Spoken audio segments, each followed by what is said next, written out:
Hi everyone. Input tax credit जो benefit जो concession GST act लेके आया था, आज वही मोस्ट लिटिगेटेड मैटर बन चुका है जीएसटी के अंदर। इनपुट टैक्स क्रेडिट में भी अगर मैं बात करूं तो सेक्शन 16(4) आज एक ऐसी प्रॉब्लम बन गया है रजिस्टर्ड पर्सन्स के लिए जिसका सॉल्यूशन रजिस्टर्ड पर्सन्स को समझ नहीं आ रहा काफी केसेस के अंदर, क्योंकि जो इनिशियल आर्ग्यूमेंट्स की सेक्शन 16(2)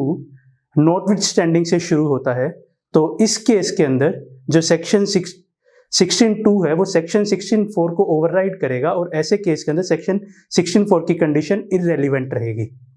इसके साथ ही जो दूसरा आर्गुमेंट जो इनिशियली ले रहे थे रजिस्टर्ड पर्सन की सेक्शन 16(4) वायलेटिव ऑफ कॉन्स्टिट्यूशन है, कॉन्स्टिट्यूशन के आर्टिकल्स का वायलेटिव है, सो ऐसे केस के अंदर सेक्शन 16(4) सस्टेन नहीं करेगा। जब ये आर्ग्यूमेंट्स कोर्ट्स के अंदर टेस्ट हुए तो कोर्ट्स ने रेवेन्यू के फेवर में डिसीजन दिया और ये आर्ग्यूमेंट्स कोर्ट के टेस्ट को स्टैंड नहीं कर पाए। सो ऐसे केस के अंदर जो एक क्वेश्चन आज की डेट में बहुत सारे टैक्स पेयर्स के सामने है, रजिस्टर्ड पर्सन्स के सामने है कि गोइंग फॉरवर्ड अपने 16(4) के मैटर्स को किस तरह से डिफेंड किया जाए, किस तरह से उनका अपना रिप्लाई दिया जाए 16(4) के नोटिसेस का। तो इस चीज को समझने के लिए एक रिसेंट जजमेंट जो ऑनरेबल मद्रास हाई कोर्ट की तरफ से आया है इन matter of Kevin HP gas ग्रामीण वितरक के केस के अंदर, उसके कुछ आर्ग्यूमेंट्स अपन लेंगे और समझेंगे कि उन आर्ग्यूमेंट्स को कैसे अपन इन फ्यूचर अपने लिटिगेशंस के अंदर यूज कर सकते हैं और कैसे उन्हें अपने रिप्लाई ड्राफ्टिंग के अंदर यूज कर सकते हैं। सो अपन पहले समझते हैं कि जो केस था केविन एचपी गैस का वो फाइनेंशियल ईयर 17-18 और 18-19 से रिलेटेड था। तो इसके अंदर जब 16(4) की टाइमलाइन पे आईटीसी रेस्ट्रिक्ट किया जा रहा था तो पेटिशनर की तरफ से दो आर्ग्यूमेंट अपन डिस्कस करते हैं। पहला आर्ग्यूमेंट, पेटिशनर ने एक डिस्टिंक्शन एस्टैब्लिश किया क्लेम के अंदर और अवेल के अंदर, आईटीसी क्लेम करना और आईटीसी अवेल करना। पेटिशनर ने बताया कि आईटीसी अवेल करना और आईटीसी क्लेम करना दोनों अलग अलग चीजें हैं।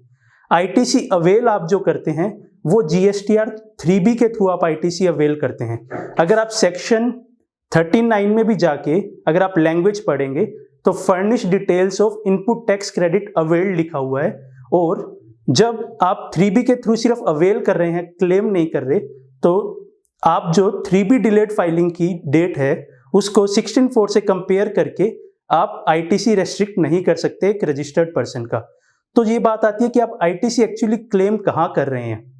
तो ओरिजिनल जो रिटर्न फाइलिंग मैकेनिज्म था तो उसके अंदर अगर आप सेक्शन 38 के साथ रूल 60 देखेंगे तो आपको पता लगेगा कि जीएसटीआर 2 वो फॉर्म था जिसके थ्रू आईटीसी क्लेम किया जा रहा था, जिसके थ्रू आईटीसी क्लेम किया जाना चाहिए था। तो जब आप रूल 60 देखते हैं तो रूल 60 ये बोलता है कि आपको इवन इनवॉइस लेवल पे जाके भी जो जो इनपुट टैक्स क्रेडिट आपका एलिजिबल नहीं है उसे आप पार्टली या कंप्लीटली आप सेलेक्ट कर सकते हैं कि इतना इनपुट टैक्स क्रेडिट मेरा एलिजिबल नहीं है। तो आईटीसी क्लेम करने के लिए आपका फॉर्म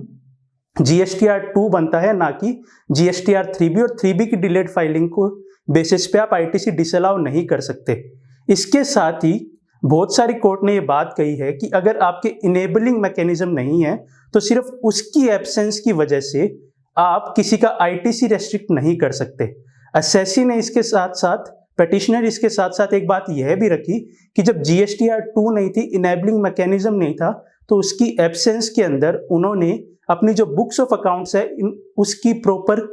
इनवॉइस की जो एंट्रीज थी, ऑल्सो जो उसके अंदर आईटीसी था उसको ड्यूली अकाउंट फॉर किया और उसके थ्रू उसकी उन्होंने अपना आईटीसी क्लेम किया।